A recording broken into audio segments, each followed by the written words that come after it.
Happy Wednesday, everybody. Cultural Confederacy here. Welcome back to the channel. I know you're all reeling from the results of the most boring, unpredictable, greatest election of our lifetime, which was the most boring, unpredictable, greatest election of our lifetime since the last most boring, unpredictable, greatest election of our lifetime,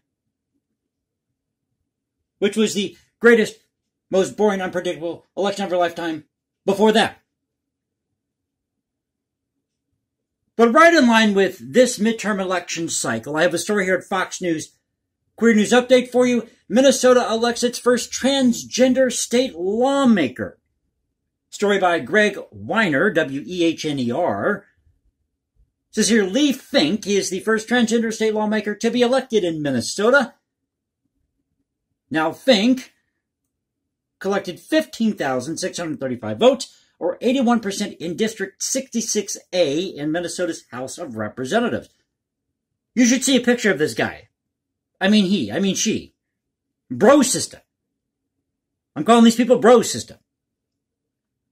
So bro system has got pink hair, really bad earrings, bad lipstick, and they're wearing a mint green sweater.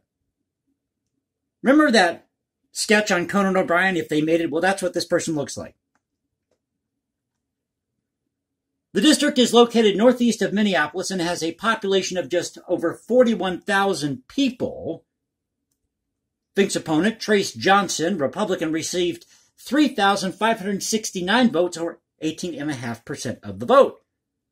Now, when Fink is sworn into office in January, she will replace Alice Hausman, Democrat, who was first elected to office in 1989. And remember that photo they had from this Paul Pelosi incident with the guy who tried to attack him with a hammer? But the media was retracting that story because there was a lot more to the story. Remember that still shot of the transgender rainbow flag in the front yard because this guy was married to some transgender nudist activist in San Francisco, and they had the Black Lives Matter poster in their window? Well, they've got a photo here at a gym in New York City. What this has to do with the story, I do not know. But that's what they have here. A still shot of a transgender rainbow flag and a Black Lives Matter poster, side by side, front doors of a gym in New York City. Now, Fink ran on abortion, improving mental health in schools, LGBTQ issues, and economic opportunities. On Wednesday morning, Fink turned to Twitter to address the victory. Quote, "Many stories will be written about Minnesota's elections," she said in a tweet, quoting the Victory Fund. "One undeniable story is the rise of queer political power." Now, this is the tweet that she put out.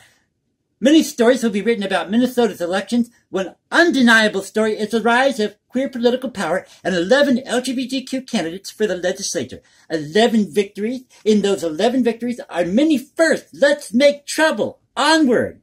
You go, bro sister."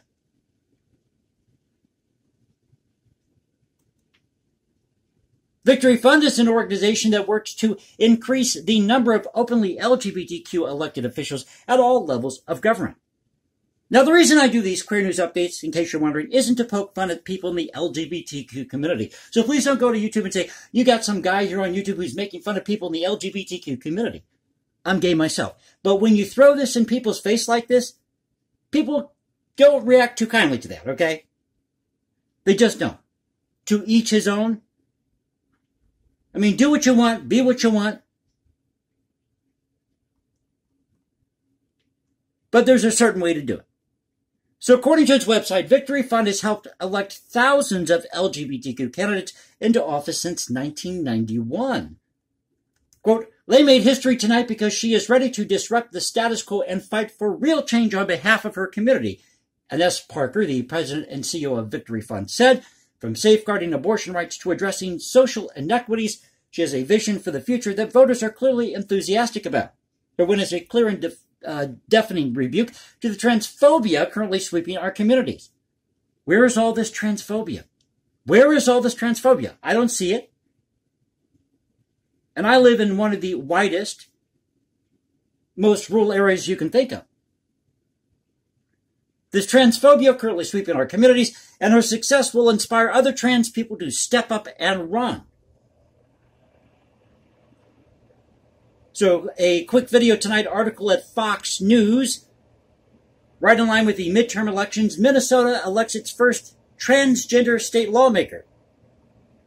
Story by Greg Weiner, W-E-H-N-E-R. Hope you're all having a good Wednesday night. And I'll catch you next time. And if you enjoyed the video, you know what to do. You can follow me at Instagram, hashtag Jason Composes, because I write music in my spare time. Or you can find me at Twitter, Culture Confederacy at Twitter. As you know, we talk about history and cultural preservation here on the channel. Current cultural issues, maybe a tinge of politics. As I've said before, I'm a person who's got one foot in the past, one foot in the present. So I thought I'd share this article with you, cheer you up in this time. But have you seen the reaction to the midterms? Folks, people are having this is the biggest pity party that I have seen.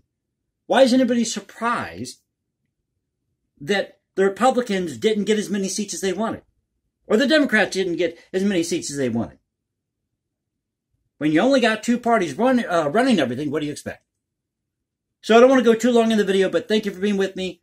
Thank you for supporting this thing we call the Culture Confederacy, and I will catch you next time. Y'all have a great evening.